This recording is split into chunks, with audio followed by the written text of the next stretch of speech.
अपने मनों को तैयार करें। हालेलुया। मोबाइल को साइलेंस रखें। हालेलुया।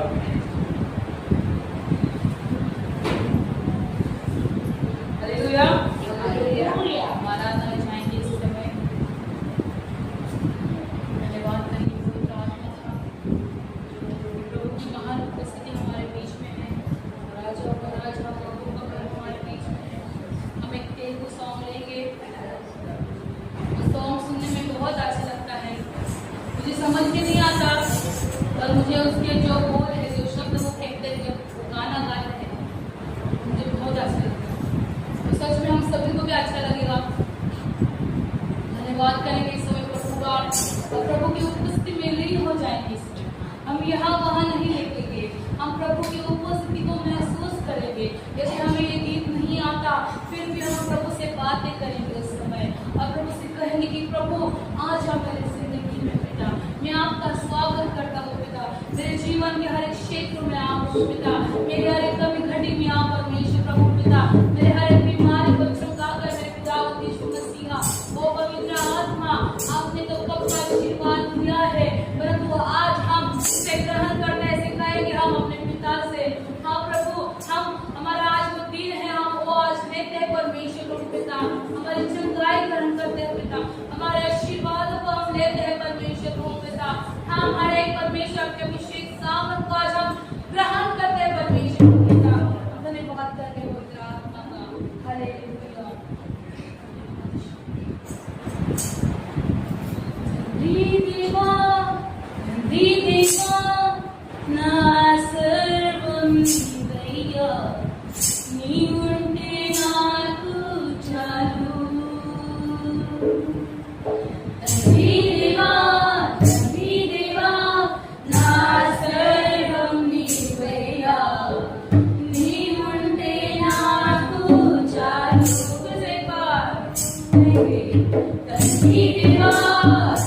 దేవా నా సర్వం నీవయ్యా, నీ ఉంటే నాకు చాలు. నా ప్రియుడా, నా ప్రాణమా, నిన్ను ఆరాధించుదను. నా జీవమా, నా స్నేహమా, నిన్ను ఆరాధించుదను. నా ప్రియుడా, నా ప్రాణమా, నిన్ను ఆరాధించుదను. నా జీవమా, నా స్నేహమా, నిన్ను ఆరాధించుదను. తండ్రి దేవా, నా ఆనందమా, నీ బడిలో నా బ్రతుకు. తండ్రి దేవా, నా ఆనందమా, నీ బడిలో నా బ్రతుకు. తండ్రి దేవా, నా సర్వం నీవయ్యా, నీ ఉంటే నాకు చాలు. తండ్రి దేవా, నా సర్వం నీవయ్యా, నీ ఉంటే నాకు చాలు. నీ ప్రేమ వర్ణించుతా నా పుస్తకాలయ్యా, నీ కార్యము విరుచుతా నా బ్రతుకు చాలదయ్యా. నీ ప్రేమ వర్ణించుతా నా పుస్తకాలయ్యా, నీ కార్యము విరుచుతా నా బ్రతుకు చాలదయ్యా. తండ్రి దేవా, ఆనందమా, నీ బడిలో నా బ్రతుకు. తండ్రి దేవా, ఆనందమా, నీ బడిలో నా బ్రతుకు. తండ్రి దేవా, నా సర్వం నీవయ్యా, నీ ఉంటే నాకు చాలు. తండ్రి దేవా, తండ్రి దేవా, తండ్రి దేవా, తండ్రి దేవా,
धन्यवाद पवित्र आत्मा, आपका धन्यवाद करते हैं प्रभु। हम आपका धन्यवाद करते हैं परमेश्वर। हम आपका धन्यवाद करते हैं पिता परमेश्वर। हम आपका स्वागत करते हैं पवित्र आत्मा। आपकी अग्नि को मानते हैं पिता परमेश्वर। स्तुति आराधना में पिता परमेश्वर। आपके पार को मानते हैं यीशु मसीह के नाम में पिता परमेश्वर। क्योंकि आप मुझ पे आग लगाने के लिए आए हो पिता परमेश्वर। उसी आग को हमारे अंदर जलाए पिता परमेश्वर। उसी आग को हम मानते हैं पिता परमेश्वर। हम फायर को मानते हैं पिता परमेश्वर।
Hallelujah.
मोबाइल को हम साइलेंट पे रखेंगे और जोरदार तालियों के द्वारा हम पास्टर सूरज का स्वागत करेंगे।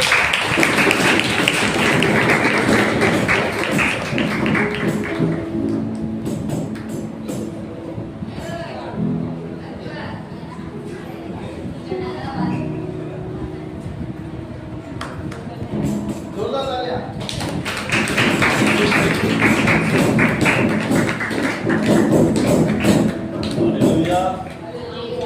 हालेलुया हालेलुया सभी जन खुश हैं प्रभु में सदा आनंदित रहो हालेलुया क्या कहता है वचन सदा आनंदित रहो मैं कहता हूँ आनंदित रहो हालेलुया वो महान है हालेलुया आइए मेरे साथ इस समय बोलेंगे अपने बाइबल को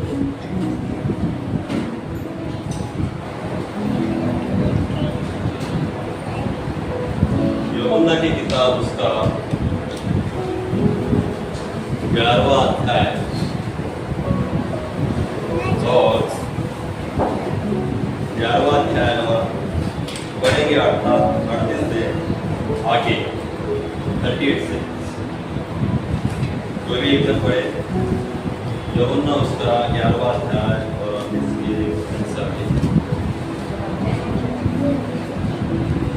38 से आगे जोर से कोई भी पढ़े। यीशु मन में फिर बहुत ही उदास होकर कब्र पर आया। वह एक गुफा थी और एक पत्थर उस पर रखा था। यीशु ने कहा, पत्थर हटाओ।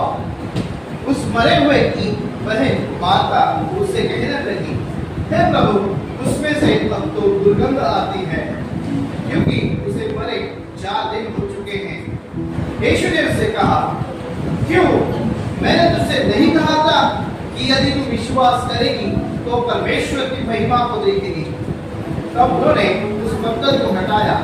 यीशु ने आगे उठाकर कहा, हे पिता, मैं तेरा धन्यवाद करता हूँ कि तूने मेरी सुन ली है। मैं जानता था कि तू सदा मेरी सुनता है, परंतु जो भीड़ आस-पास खड़ी है उनके कारण मैंने यह कहा उससे कि वे विश्वास करें कि तूने मुझे भेजा है। यह कहकर उसने बड़े शब्द से पुकारा, हे लाजर, निकल आ। जो मर गया था वो कफन से हाथ पांव बंधे हुए निकल आया और उसका मुंह अंगोछे से लिपटा हुआ था। यीशु ने उससे कहा, उसे खोल दो और जाने दो। आमीन हालेलुया। ये कहानी बहुत बार हमने सीखा है, पढ़ा है लाजर के बारे में और ये कहानी फेमस है बाइबल में। लाजर की कहानी सबसे फेमस है, आप सभी जानते हैं इसके बारे में। मार्था और मरियम और उनका भाई को लाजर, हालेलुया, ये 3 भाई और बहन थे। और हम देखते हैं कि अचानक से लाजर क्या हो जाता है, मर जाता है। क्या हो जाता है? लाजर मर जाता है। और हम देखते हैं कि यहाँ पर लाजर मरता है, इसके पहले हम देखते हैं मार्था और मरियम क्या करते हैं कि समाचार देते हैं, क्या देते हैं कि ऐसा ऐसा हो चुका है हमारे भाई के साथ जो तुम्हारा प्रिय है। यीशु मसीह के 3 जन क्या थे? प्रियजन थे, मार्था, मरियम और लाजर। और जैसे लाजर बीमार हो गया, हम देखते कहानी आप सभी को पता है कि लाजर बीमार हो जाता है और बीमारी में क्या करता है, वहां पर उनके 2 बहनें जो मार्था और मरियम क्या करती है, यीशु समाचार देते कि ऐसा ऐसा हमारे भाई के साथ हो चुका, वो बीमार है। और हम देखते कि बीमार का समाचार यीशु मसीह के पास पहुंच जाता है और उसके बाद हम देखते कि लाजर क्या हो जाता है, मर जाता है। हालेलुया। लाजर मरने के बाद हम देखते कि यीशु मसीह वहां पर आ जाते हैं जहां पर लाजर मरता है, जहां कब्र पर वहां पर उसे रखा गया होता है। लाजर के पास यीशु मसीह आ जाते हैं और हम देखते कि यीशु मसीह आने के बाद ऐसा बड़ा चमत्कार होता है जो कभी हुआ नहीं था, है ना। लाजर वहां पर ऐसा हो जाता है कि लाजर मरा हुआ है और यीशु मसीह उस कब्र के पास आ जाते हैं। और कब्र के पास आने के बाद यीशु मसीह एक शब्द कहते हैं, ये लाजर जाकर बाहर निकला। यीशु मसीह क्या कहते हैं? मुर्दे को कहते हैं, जो मरा हुआ मुर्दा है जिसका नाम नाम लाजर है उसे कहते हैं कि ये लाजर बाहर निकला, और तुरंत हम देखते हैं कि वहां ऐसा चमत्कार हो जाता है, ऐसा बड़ा अद्भुत कार्य हो जाता है कि लाजर वैसे ही क्या हो जाता है, कब्र से ही बाहर निकल आ जाता है। इतना बड़ा चमत्कार यीशु मसीह ने वहां पर किया, है ना। बहुत बड़ा अद्भुत चमत्कार था वो, जो मुर्दों में से जिलाया जाना, और वो भी ऐसा कि 4 दिन का मुर्दा था। और हम देखते हैं जैसे हम पढ़ते हैं तो वहां पर जो शव था उसको क्या हो गया था, दुर्गंध आ रही थी, है ना, दुर्गंध आ रही थी वहां से। ऐसा मुर्दा 4 दिन का मुर्दा यीशु मसीह ने एक शब्द के द्वारा केवल कहा था कि ये लाजर बाहर निकला, और लाजर वैसे ही हालात में जैसे कब्र पर था, कब्र में रखा गया था, कफन से बंधा हुआ था, वैसे ही वो बाहर निकल आ गया। और जैसे कि बड़ा चमत्कार लोगों ने देखा। हालेलुया। यहाँ पर हम देखते हैं कि जैसे यीशु मसीह को समाचार मिलता है, यीशु मसीह 2 दिन के बाद वहां पर आ जाता है ना। मतलब लाजर को 4 दिन हो गया था, मतलब, और 4 दिन के बाद वहां पर क्या है ना, लाजर उठ के बाहर आ गया। हम देखते जैसे मार्था और मरियम ने वहां पर भेजा, किसको, यीशु मसीह को भेजा। और यीशु मसीह किसी शहर में, किसी नगर में थे। आज यीशु मसीह के कानों में ऐसा गिरता है कि लाजर बीमार है, और लाजर बीमार होने के बाद यीशु मसीह क्या कहते, कुछ नहीं कहते, वहां पर 2 दिन वहां पर रहते। लाजर का समाचार वहां उन्हें मिलता है कि लाजर बीमार है, और हम देखते कि यीशु मसीह बड़े बड़े चमत्कार करते, है ना। बहुत अद्भुत कार्य परमेश्वर ने यीशु मसीह ने वहां पर किए थे पहले भी। हो सकता तो यीशु मसीह ने वहां से कहते थे कि लाजर ठीक हो जा, तो लाजर वहां ठीक हो सकता था, बराबर। यीशु मसीह वहां पर नहीं आते तो भी जिस नगर में वो थे, जिस शहर में थे, वहां से लाजर को कहते कि लाजर तो अभी से अभी ठीक हो जा। तो लाजर जिस स्थान पर था उस स्थान से वो क्या हो जाता था, ठीक हो जाता था। लेकिन यीशु मसीह वहां पर 2 दिन ठहरे, और यीशु मसीह ने वहां पर कुछ रिएक्ट नहीं किया, कुछ एक्शन नहीं लिया, है ना। जो प्रियजन था, जो प्रिय व्यक्ति था, उसे देखने के लिए यीशु मसीह के अंदर ऐसी कोई चाहत नहीं आई कि मैं तुरंत वहां से निकलूं और लाजर के पास जाऊं, क्योंकि वो क्या है, बीमार है। लाजर इतना बीमार हो गया, इतना कंडीशन खराब हो गई थी लाजर की कि वो मर गया बाद में, है ना। नॉर्मली व्यक्ति बीमार होने के बाद, है ना, साधारण जो भी बीमारी आने के बाद कोई मरता नहीं, लेकिन लाजर इतना बीमार हो गया, बहुत बीमार हो गया, और लाजर क्या हो गया, मर गया। और वो सुसमाचार सुनने के बाद भी जिससे यीशु मसीह प्रेम करता है, प्रेम रखता है, उसे देखने के लिए तुरंत भागा नहीं, तुरंत निकला नहीं वहां से, लेकिन वहां पर वो 2 दिन ठहरा जिस स्थान पर वो थे। पिछले वचन में हम लोग पढ़ेंगे, जैसे लिखा याद देखिए 11 के 5 में ऐसा लिखा, मैं आपके लिए पढ़ता हूँ। यीशु मार्था और उसकी बहन और लाजर से प्रेम रखता था। फिर भी जब उसने सुना कि वो बीमार है, तो जिस स्थान पर वो था वो 2 दिन और ठहर गया। हालेलुया। वचन क्या कहता है कि यीशु मार्था, मरियम और लाजर से क्या करता था, प्रेम रखता था।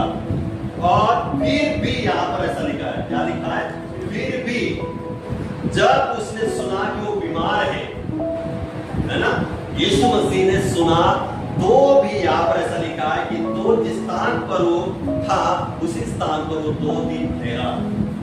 वचन कहता है कि वो व्यक्ति परमेश्वर, है ना, यीशु मसीह लाजर से प्रेम रखता है। फिर भी सुनने के बाद भी, पता होने के बाद भी लाजर बहुत बीमार है, कंडीशन खराब है लाजर की, है ना।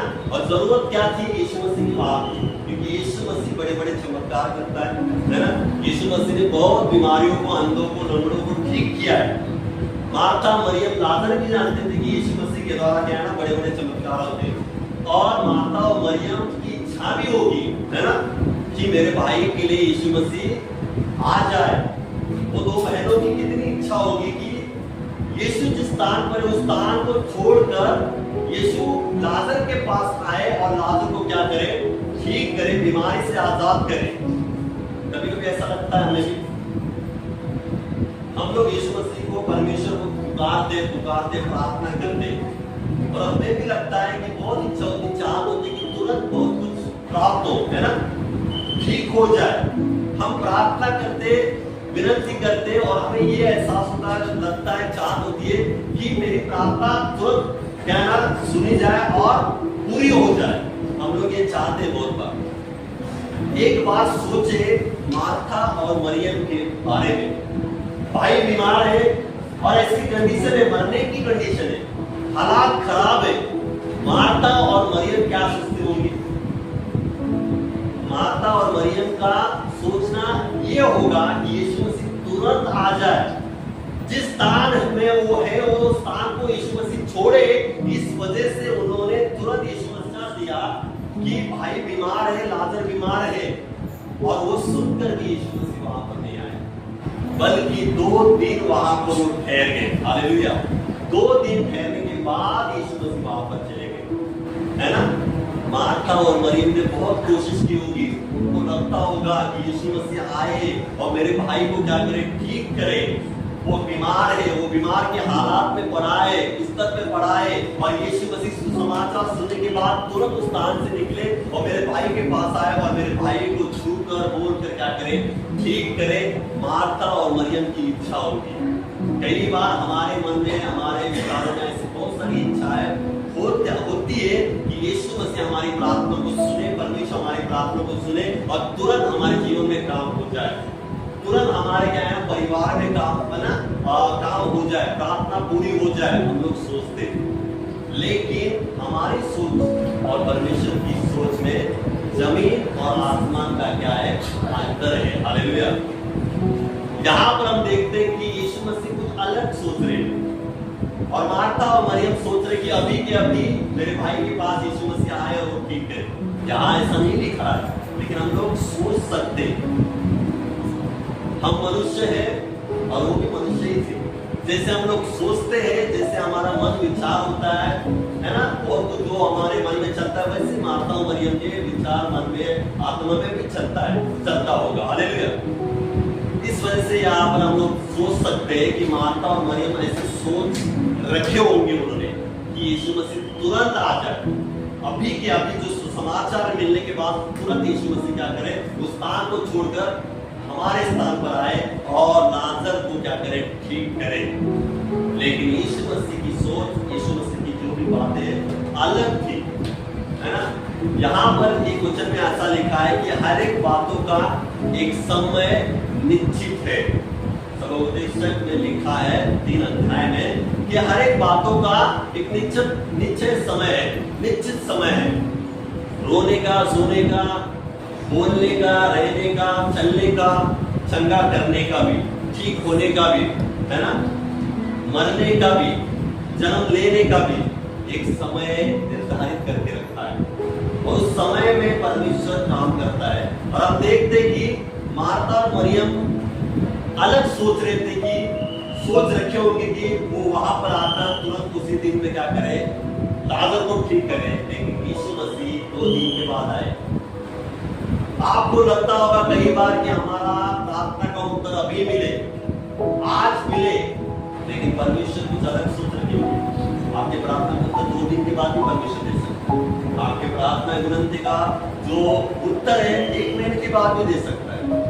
लेकिन आप उस बीच में आप कैसे बर्ताव करते हैं, आपकी सोच कैसी है, आप कैसे रहते हैं, कैसे चलते हैं, क्या करते हैं, उस पर निर्धार करें। हालेलुया। यहाँ पर हम देखते हैं कि यीशु मसीह 2 दिन के बाद आए और 2 दिन के बाद आने के बाद वहां पर यीशु मसीह ने क्या किया, लाजर को बुलाया, है ना। यीशु मसीह उस स्थान पर आने के बाद यीशु मसीह का जो समय था, उस समय में ही यीशु मसीह ने क्या किया, लाजर को कब्र से बाहर निकाला और बड़ा चमत्कार वहां पर हो गया। और यीशु मसीह ने एक वचन में ऐसा लिखा है, क्या लिखा है, मैं आपके लिए पढ़ता हूं। यहाँ पर ऐसा लिखा है 40 वचन में, देखो। यीशु ने उससे कहा, क्या मैंने तुझसे नहीं कहा था कि यदि तू विश्वास करेगी तो परमेश्वर के महिमा को देखेगी। हालेलुया।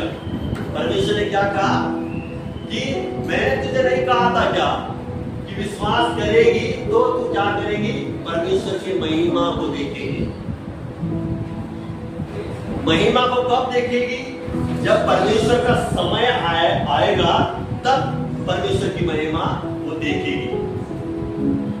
लाजर बीमार था और यीशु मसीह वहां पर आते उसी समय सोचे जरा, लाजर बीमार है और माता और मरियम ने वहां समाचार दिया कि लाजर बीमार है, और यीशु मसीह तुरंत उस स्थान से निकले और उस स्थान पर आए जहां पर लाजर बीमार है, और लाजर को खड़े होकर क्या किया, ठीक किया बीमारी हालत में। हालेलुया। एक बात ये है, और यीशु मसीह 2 दिन के बाद आने के बाद मुर्दा है और मुर्दे को परमेश्वर ने जीवित किया। दोनों में अंतर क्या है? Praise God. दूसरे में महिमा ज्यादा, और पहले में जो था बीमार था, बीमार व्यक्ति था, ये नॉर्मली साधारण, और मुर्दा 4 दिन का मुर्दा, इसमें महिमा नहीं होती थी। लेकिन मुर्दा जो जीवित हुआ 4 दिन का मुर्दा, उसकी महिमा सबसे अलग थी जो आज तक है। हालेलुया। मैं ये कहना चाहता हूं कि लाजर बीमार था, उस दिन उस समय यीशु मसीह वहां पर आते तो उतनी महिमा नहीं होती जितनी महिमा मुर्दा जिलाने के बाद हो गई। हालेलुया। आज मैं आपको कहना चाहता हूं कि परमेश्वर समय लगा रहा है कुछ बातों में, आपकी प्रार्थना में उत्तर नहीं मिल रहा है तो ये नहीं सोचे कि परमेश्वर अनसुना कर रहा है, परमेश्वर क्या कर रहा है, इग्नोर कर रहा है, परमेश्वर मेरे प्रार्थना को नहीं सुन रहा है ना। ये सोचे कि परमेश्वर कुछ अलग करने वाला है। आपको आपके जीवन में, आपके परिवार में महिमा को देखना है तो इंतजार करना पड़ेगा। आपके जीवन में, आपके परिवार में, आपके हर एक क्षेत्र में आपको महिमा को देखना है ना, तो आपको इंतजार करना पड़ेगा परमेश्वर के समय का, परमेश्वर के उत्तर का इंतजार करना पड़ेगा।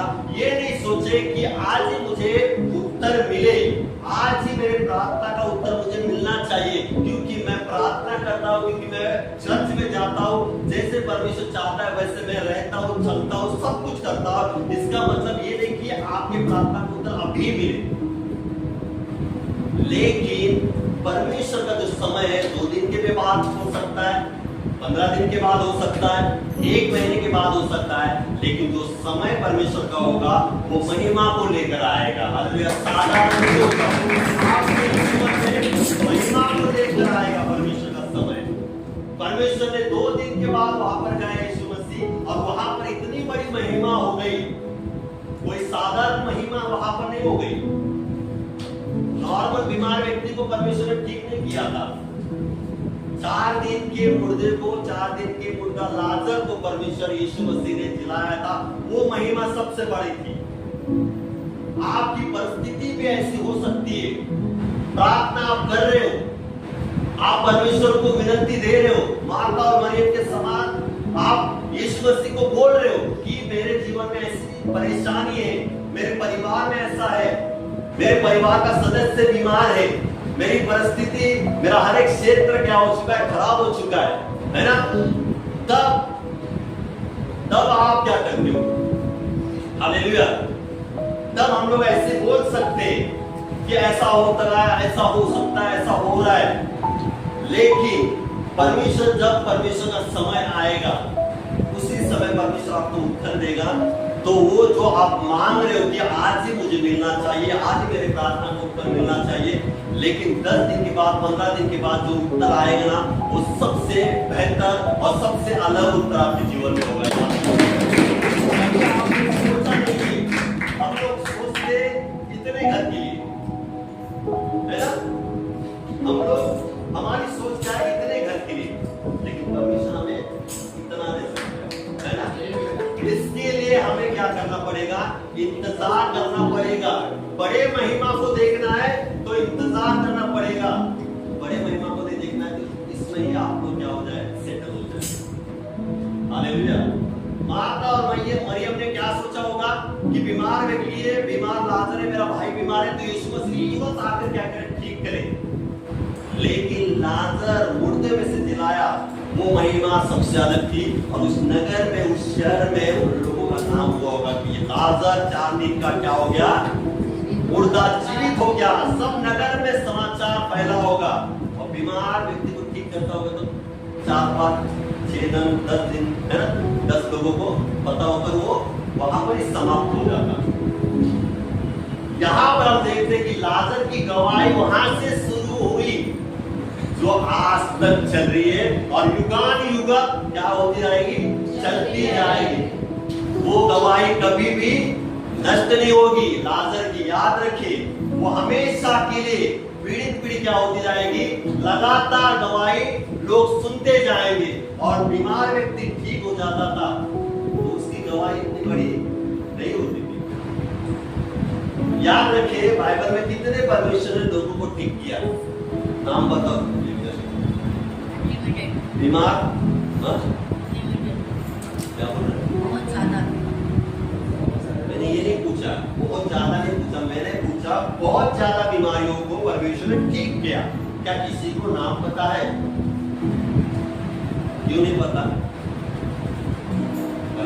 वो भी परमेश्वर ने वहां भी अद्भुत काम किया है, वो भी महिमा का पात्र है ना? छोटा हो या बड़ा हो, परमेश्वर की महिमा ही हो, लेकिन बड़ी महिमा युगान युग याद रखती है ना? बड़ी महिमा लास्ट तक याद रहती है। जैसे कि लाजर की, आपको किसी को पूछा गया कि बाइबल में मुर्दा कौन जीवित है जिसका नाम है, तुरंत बोलेंगे कैसा नाम पता है? मुर्दा तो पता है, पता है मेरे लिए। असंभव बात, बड़ी बात, बड़ी महिमा, हालेलुया क्या लेकर आती है? परमेश्वर की गवाही को लेकर आती है। हालेलुया। मैंने पूछा किसी को,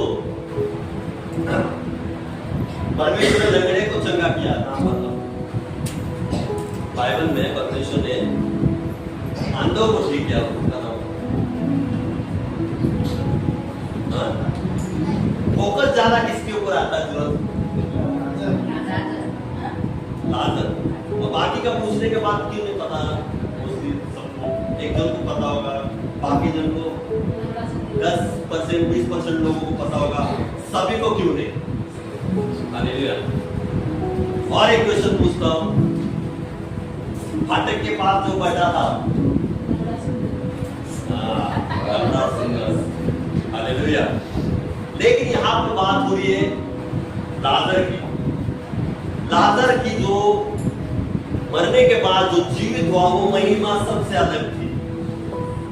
मेरा कहना जो कह रहा हूं मैं कि यीशु मसीह बीमार थे तब आते तो उतनी महिमा नहीं दिखती थी जितनी महिमा लाजर मरने के बाद 4 दिन के बाद जो मुर्दा जीवित हुआ वो महिमा वहां पर थी। मैं आपको कहना चाहता हूं, आपको भी देर लगती होगी कुछ बातों में। आप प्रार्थना कर रहे हो, दिन रात प्रार्थना कर रहे हो, किस बात के लिए, किस विषय के लिए आप लगातार प्रार्थना कर रहे हो, कंटिन्यू प्रार्थना कर रहे हो। आपके परिवार के लिए हो सकता है, आपके जॉब के लिए हो सकता है, आपके फ्यूचर के लिए हो सकता है। आप कर रहे हो, लेकिन आपको उस प्रार्थना का उत्तर नहीं मिल रहा है। आपको उस प्रार्थना का उत्तर नहीं मिल रहा है। आपको क्या करना है? आपको उस समय क्या करना है? आपको उस समय परमेश्वर के उत्तर का इंतजार करते रहना है और लगातार कंटिन्यू प्रार्थना करते रहना है, क्योंकि जो परमेश्वर महिमा आपके जीवन में लेकर आने वाला है वो सबसे अद्भुत महिमा होगी। याद रखना।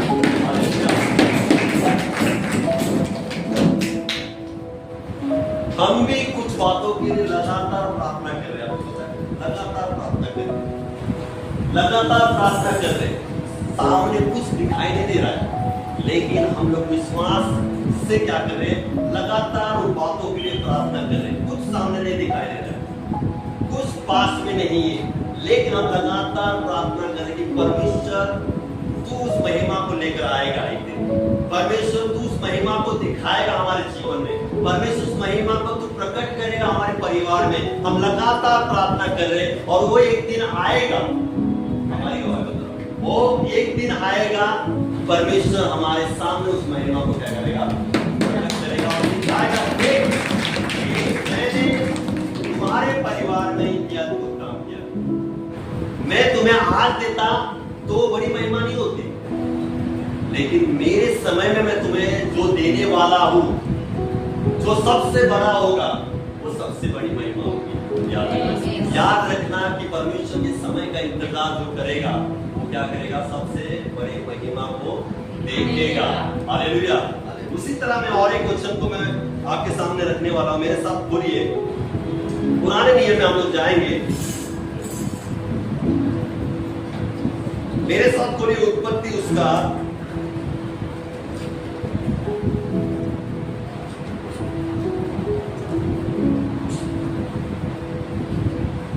18वां अध्याय और 9 से कोई एक जन पढ़े।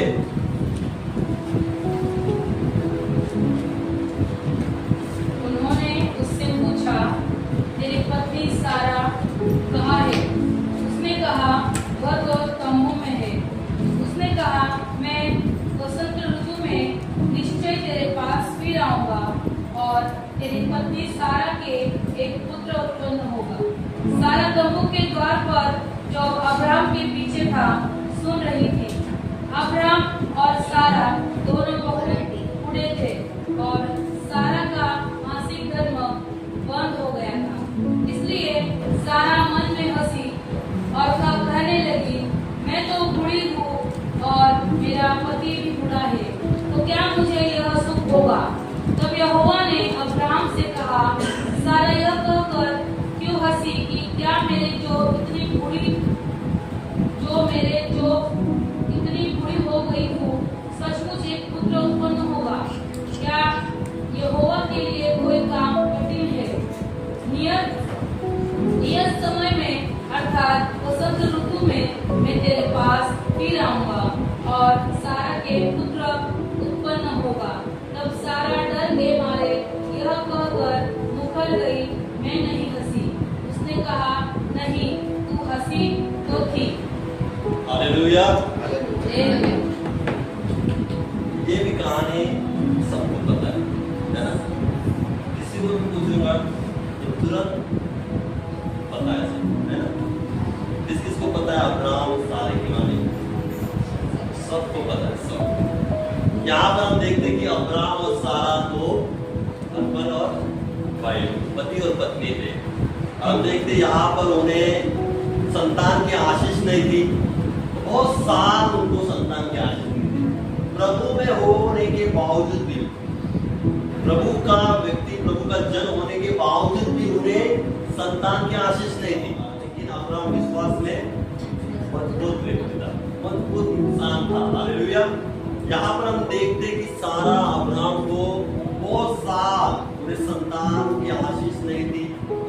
और हम देखते यहाँ पर ऐसा लिखा है कि उन्होंने उससे पूछा, तेरी पत्नी सारा कहाँ है? उसने कहा, वो तंबू में है। इसलिए परमेश्वर यहोवा ने अब्राहम से पूछा कि तेरी पत्नी कहाँ है? अब्राहम कहता है कि मेरी पत्नी तंबू में। हालेलुया, तंबू में। और हम देखते वहाँ ऐसा लिखा है, उसने कहा, वसंत ऋतु में निश्चय तेरे पास फिर आऊंगा और तेरी पत्नी सारा के एक पुत्र उत्पन्न होगा। सारा तंबू के द्वार पर जो अब्राहम के पीछे था सुन रही थी। अब्राहम और सारा दोनों बहुत बूढ़े थे और सारा का मासिक धर्म बंद हो गया था। इसलिए सारा मन में हंसकर कहने लगी, मैं तो बूढ़ी हूँ और मेरा पति भी बूढ़ा है। हालेलुया। जैसे यीशु मसीह परमेश्वर यहोवा ने अब्राहम से वाचा बांधी, वसंत ऋतु में क्या है, सारा पुत्र को जन्म देगी। और अब्राहम के पीछे जो सारा खड़ी थी वो सुनकर मन में हंसी। क्यों हंसी? क्योंकि उसको पता था अपने शरीर के बारे में। सारा को अपने शरीर के बारे में पता था। वो अपने शरीर के ऊपर ध्यान दे रही थी और उसने जाना था कि मैं अभी बच्चों को जन्म नहीं दे सकती क्योंकि मेरा शरीर वैसा नहीं रहा। लेकिन परमेश्वर में उतनी सामर्थ्य है, मनुष्य को जीवित कर सकता है। तो जो मरा हुआ जो भूख है उसको जीवित क्यों नहीं कर सकता? हालेलुया। यहाँ पर हम देखते हैं कि अब्राहम और सारा के जीवन में परमेश्वर ने ऐसा बड़ा काम किया जो सारा सोच रही थी कि ऐसा नहीं हो सकता, मैं संतान को या बच्चे को जन्म दे नहीं सकती क्योंकि मेरा शरीर वैसा नहीं रहा। कई बार हम लोग सोच सकते हैं ऐसा, कई बार सोचते कि मेरे जीवन में ऐसा हो नहीं सकता, मेरे जीवन में ऐसा काम हो ही नहीं सकता, मैं उस लायक नहीं हूं। हम लोग किसी जॉब में या किसी जॉब को देखते तो मैं उस जॉब के लायक नहीं हूँ कि मेरे अंदर वो टैलेंट नहीं है। किस क्षेत्र में हम लोग जाते हैं उस क्षेत्र में हम लोग क्या करते हैं, अपने आप को जांचते हैं, या हम लोग क्या करते हैं उस क्षेत्र के लिए मैं बनाया गया नहीं गया हूँ। हम लोग क्या करते हैं, अपने आप को देखते हैं और कहते हैं कि नहीं हो सकता।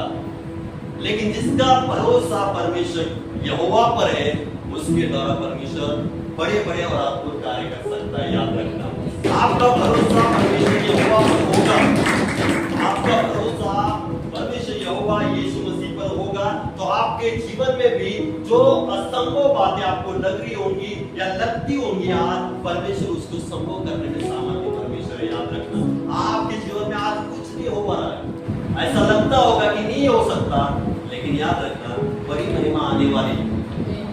आपको आज लगता होगा कि ये बातें हो नहीं सकती, इसको लगता होगा ना कि मेरे जीवन में ऐसा काम नहीं हो सकता।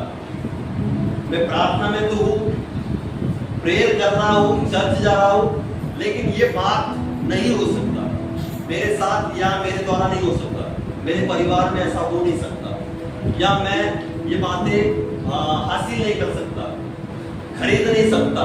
बहुत कुछ बातें हम लोग सोचते, लेकिन परमेश्वर के ऊपर जिसका भरोसा है वो कुछ भी कर सकता है हमारे जीवन में। परमेश्वर कुछ भी कर सकता है, सारा का को खोल सकता है, तो हमारे लिए भी परमेश्वर बड़े बड़े द्वार को खोल सकता है। यहाँ पर हम लोग देखते हैं कि सारा ने अपने आप को जान लिया था कि वो बच्चे को पैदा नहीं कर सकती, लेकिन परमेश्वर ने वाचा बांधी थी।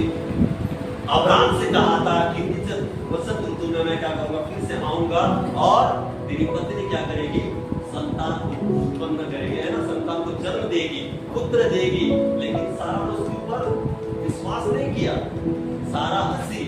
लेकिन परमेश्वर फिर से वहां पर क्या किया, इसलिए सारा मन में हंसकर कहने लगी, मैं तो बूढ़ी हूँ, मेरा पति भी बूढ़ा है, तो क्या मुझे ये सुख होगा। तब यहोवा ने अब्राहम से कहा, सारा ये कहकर क्यों हंसी की, क्या मेरे जो इतनी बूढ़ी हो गई सचमुच एक पुत्र उत्पन्न होगा।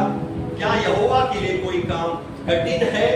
परमेश्वर क्या कहता है अब्राहम से कि सारा क्यों हंसी, क्या परमेश्वर के लिए कोई काम कठिन है क्या। परमेश्वर के लिए कोई भी काम कठिन नहीं है।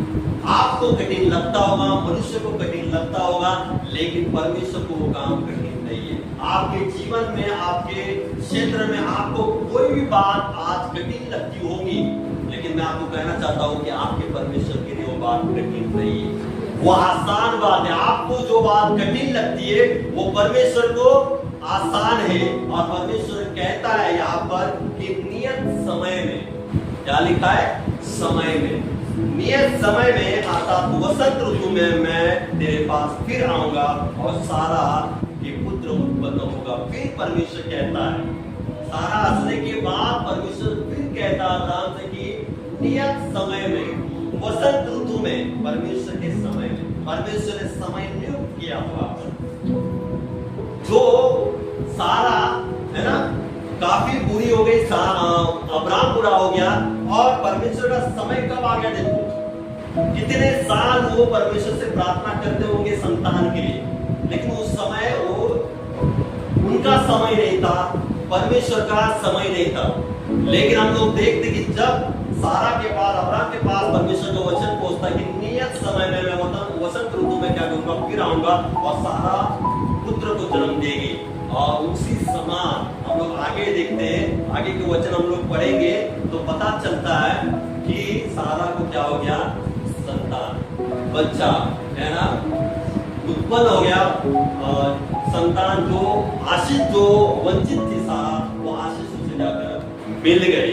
यहाँ पर हम लोग देखते हैं और सीख सकते हैं कि सारा को कि जो वचन, और अब्राहम को जो वचन मिला, उनका जो उम्र था, है ना, वो कितने साल के थे,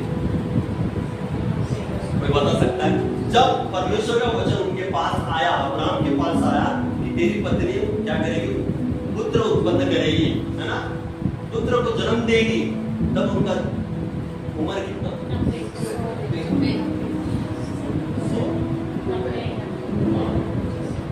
90।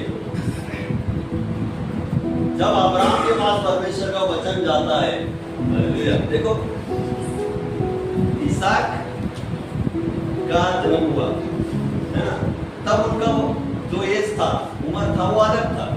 लेकिन जब उनको वचन मिला है ना कि वसंत ऋतु में मैं फिर आऊंगा और तेरी पत्नी पुत्र उत्पन्न करेगी, तब उनका एज कितना था?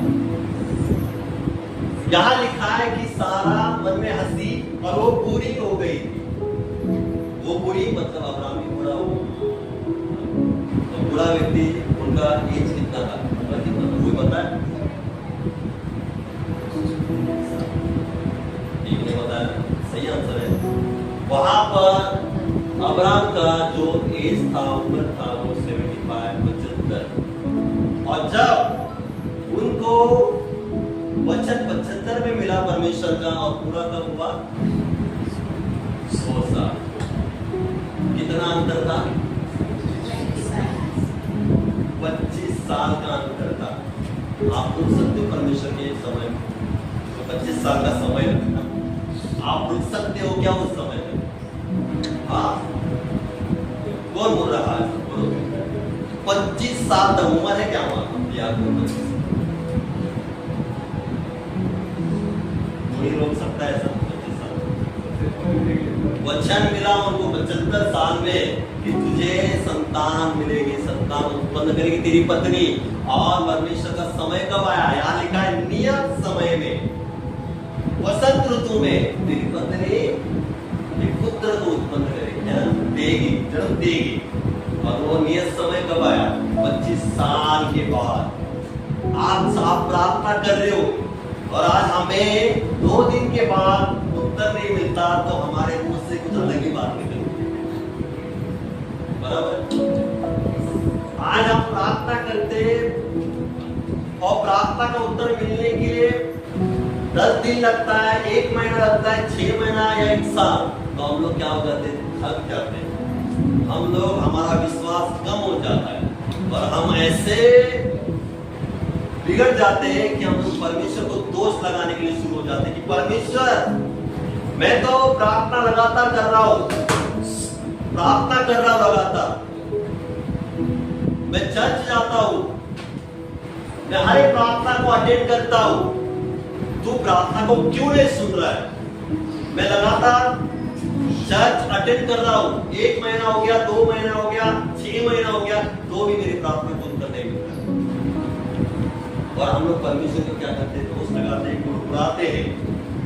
लेकिन समय का, है ना, समय इंतजार नहीं करते कि परमेश्वर जो मेरे साथ है वो झूठा परमेश्वर नहीं है, झूठा परमेश्वर नहीं है, वो सच्चा परमेश्वर है जो क्या करता है? प्रार्थना का उत्तर देने वाला परमेश्वर है। आज प्रार्थना का उत्तर नहीं मिल रहा है ना, तो 10 दिन के बाद परमेश्वर प्रार्थना का उत्तर जरूर देगा। 10 दिन के बाद प्रार्थना का उत्तर नहीं मिला, 1 महीने के बाद परमेश्वर प्रार्थना का उत्तर देगा। 1 महीना नहीं तो उसके बाद तो देगा ही देगा, क्योंकि परमेश्वर क्या है ना, सत्य का परमेश्वर है और आपके प्रार्थना का उत्तर देने वाला परमेश्वर है। वो आपको कभी निराश नहीं करता। जैसे यहाँ पर सारा और अब्राहम को 25 साल के बाद जो वचन परमेश्वर ने उनको दिया था वो पूरा हो गया। आज मैं आपको कहना चाहता हूँ, परमेश्वर आज आपसे कह रहा है कि आप परमेश्वर के लिए अनमोल हो और परमेश्वर आपकी प्रार्थना का हर एक जवाब देगा। तो आपको उस समय को इंतजार करते रहना है परमेश्वर के उत्तर का, तो परमेश्वर आपको उत्तर देगा। और आप देखते हैं कि जिस समय परमेश्वर का वचन आया और उसी समय संतान मिलती या संतान हो जाती, हालेलुया, तो इतनी बड़ी महिमा नहीं होती। लेकिन 25 साल जो इंतजार किया, 25 साल का जो अंतर था और 25 साल के बाद जो परमेश्वर का उत्तर आ गया, इतनी बड़ी महिमा को लेकर आ गया, इसहाक को लेकर आ गया। उसके बाद हम लोग देखते जो आशीषों देखते, आशीष देखते, हालेलुया।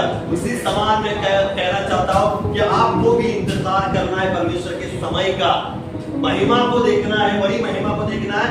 तो छोटी बातों के लिए सोच नहीं रखते कि अभी मिले, अभी हो जाए, अभी हो जाए, लेकिन ये सोच रखना चाहिए कि परमेश्वर तेरा समय कब है, मेरा समय के अनुसार मेरे जीवन में कभी काम ना हो, लेकिन आपका समय कब है? उसी समय में मेरे जीवन में काम हो, उसी समय में मेरे परिवार में काम हो, उसी समय में मैं हर एक क्षेत्र में काम हो, तभी आप बड़ी महिमा को देखेंगे। अन्यथा आप हमें कहना बड़ी महिमा को देख नहीं सकते, साधारण हो जाएगा सब। आपके जीवन में बड़ी गवाही को देखना है तो इंतजार करना है, परमेश्वर के समय का इंतजार करना है, क्योंकि परमेश्वर कहा ना छूटा नहीं, आपके प्रार्थना को अनसुना नहीं करता, आपकी प्रार्थना को इग्नोर नहीं करता, वो सब सुनता है, सब सुनता है। आप जो जो प्रार्थना करते हो, जिस दिन प्रार्थना करते हो, कितने समय प्रार्थना करते हो, कौन से समय में आप बैठते हो प्रार्थना के लिए, वो सब देखता है, लेकिन उसका समय अलग है। मनुष्य का समय अलग होता है और परमेश्वर का समय अलग होता है। और परमेश्वर मनुष्य के समय में उत्तर नहीं देता, परमेश्वर उसी के समय में उत्तर देता है, और वो जो उत्तर होता है वो महिमा को लेकर आता है। इसी वजह से मैं कहना चाहता हूँ आप सबको, हमें जब महिमा को देखना है, बड़ी महिमा को देखना है, तो परमेश्वर का इंतजार करना पड़ेगा। परमेश्वर आइए और आपके अनुसार मेरे जीवन में काम करें। आप जैसे चाहते हो, जिस दिन करना चाहते हो, जो दिन आपने रखा है उसी दिन करें, ताकि वो सबसे बड़ा और सबसे बड़ी अद्भुत महिमा होगी, और वो हम देखना चाहते हो। हालेलुया। इस वचन से परमेश्वर मुझे और आपको यही सिखाना चाहता है कि हमारे जीवन में बड़ी महिमा को देखना है तो परमेश्वर के समय का इंतजार करना पड़ेगा। हालेलुया। तो आज से हमें क्या करना है? प्रार्थना लगातार करते रहना, प्रतिदिन प्रार्थना करते रहना। प्रार्थना करने के लिए थकना नहीं है, प्रार्थना करते रहना, प्रार्थना करते रहना है और इंतजार करना है।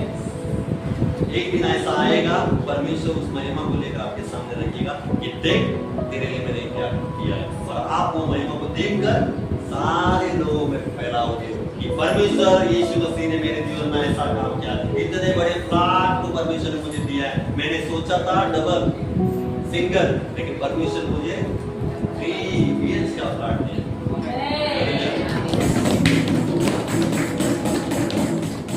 पहले ही वो नहीं रखना है, पहले परमेश्वर को देखना है और परमेश्वर के अनुसार चलना है। हालेलुया। इस वचन से परमेश्वर आप सभी को आशीष करे। आइए जोरदार परमेश्वर के